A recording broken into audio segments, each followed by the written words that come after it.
અને તમને કોક બોલી જાય, તમને કોક મારી જાય તો એનું છોડું ના છોડું ને.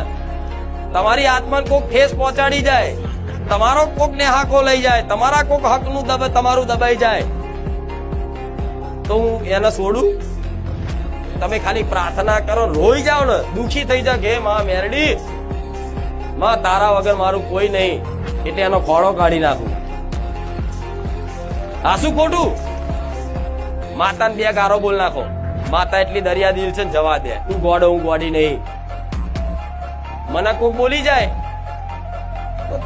મને ખબર છે કે તમે અજ્ઞાની છો, ગાંડા છો, તો હું તમારી જેવી થોડી ગાંડી થવા જો તમારો ઘોઘરો ચાલુ.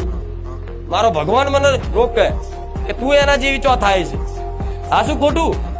તો તમારા ઘરમાં કોઈ એમ કે માતાજી નડે છે, તો માતાજી કોઈ પણ એમને નડતા નથી. આ વાત વિશ્વાસ રાખો.